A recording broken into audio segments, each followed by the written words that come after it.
Magandang araw mga kaibigan. Pag-usapan natin ngayon ang complaint na idudulog ni Attorney Ferdinand Topacio laban kay Congressman Dan Fernandez sa Ethics Committee sa Kamara. Okay, pasalamatan ko muna ang aking mga kaibigang subscribers na volunteer researchers ko, si Chris Torres at Eudora. At yung iba pa, hindi ko na mabanggit. Ito, pinadalhan ako ng news update ng News 5 tungkol sa gagawin ni Attorney Topacio. Attorney Topacio, do not approach your clients, otherwise you will be cited in contempt. How is that? From the beginning. A copy is right now on its way to the House of Representatives. This is an ethics complaint against Congressman Danilo Ramones Fernandez, or popularly known as Dan Fernandez, or Attorney Google. Attorney Google. Anyway, this is for certain conduct unbecoming of a member of parliament, parliamentary conduct, which were committed during the hearings of the Quadcom. I will just give you the general details anyway. I will be leaving this copy for you, and those who wish for soft copies, I will viber to you later immediately a soft copy.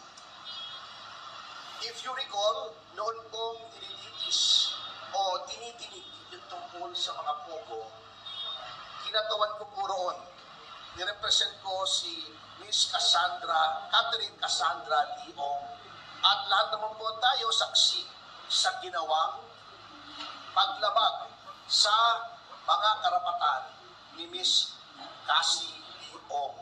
Specifically, not only the deprivation of the right to counsel, physically, this was unprecedented in legislative history in this country.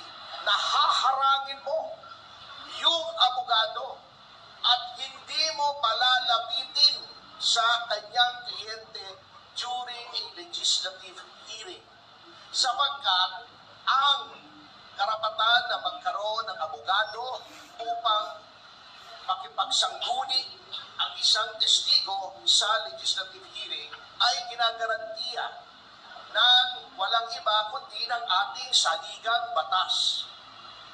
Number 2, pagwawarning sa abogado na huwag bigyan ng payo ang kanyang kliyente. Saang planeta po acceptable ang ganoong behavior? Nasasabihin mo, Attorney Topacio, do not approach your clients, otherwise you will be cited in contempt. How is that even possible? Number 3, yung hindi po pagbigay ng right to remain silent and the right against self-incrimination sa isang testigo. At si Congressman Fernandez, bagamat hindi abogado, hindi ko naman sinasabing kapag hindi ka abogado ay hindi mo na alam ang batas. Ngunit, sinasabi na nga po sa kanila, or dapat, a person who is in the legislature should be charged with knowledge of the law. Because, number 1, they are lawmakers. Paano kang gagawa ng batas kung ikaw ay walang alam sa batas? Pwede naman kung basahin ang mga desisyon. Tama naman, to an extent, si Congressman Fernandez, pwede kang mag-google at mag-google mo yung mga kaso. At kung meron kang hindi naiintindihan sa kaso, meron ka namang legal staff siguro. O itanong mo sa kapwa mo, Congressman na abogado, ano ba ang ibig sabihin nito? At pinoint out na nga po sa kanila na sa napakaraming kaso, the right to remain silent and the right against self-incrimination may be invoked not only in criminal proceedings, but in all proceedings, civil, administrative, sa kanila ang batas. Pinoint out na nga po sa kanila yung batas. Bakit ayaw pa nilang sundin? That is also against the oath that they have taken when they took their oath of office to defend and protect the Constitution and the laws of the Republic of the Philippines and pronouncements of the Supreme Court, according to our civil code, are part of the law of the land. So yan po ang isang violation, ano? Number two, yun pong the right of a witness to be treated with dignity and with respect. Kapag ikaw ay tinatawag, na violate po yan. Binabastos po nila ang mga witnesses, not only my client, but of course, I have no right to complain on behalf of the other witnesses who are also represented by counsel.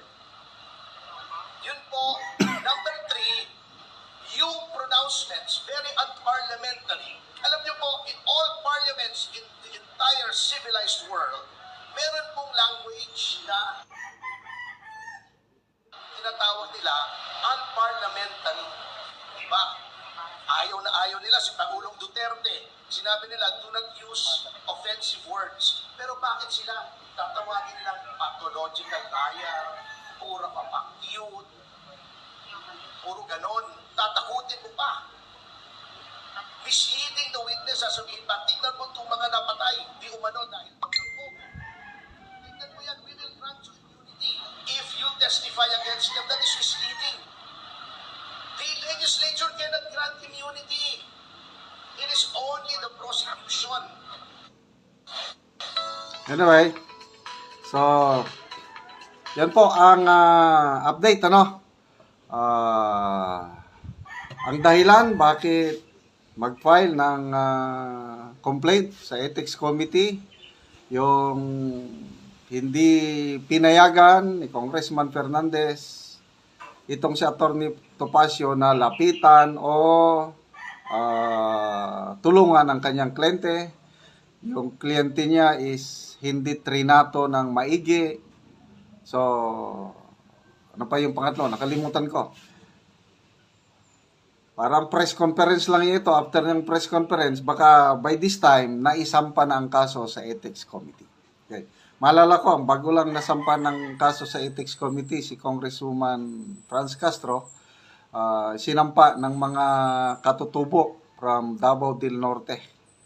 So, I don't know how will it prosper matatapos ng 19th Congress. Depende na sa House leadership kung aksyonan nila itong mga reklamong ito. But mabuhay ka, Atty. Topacio.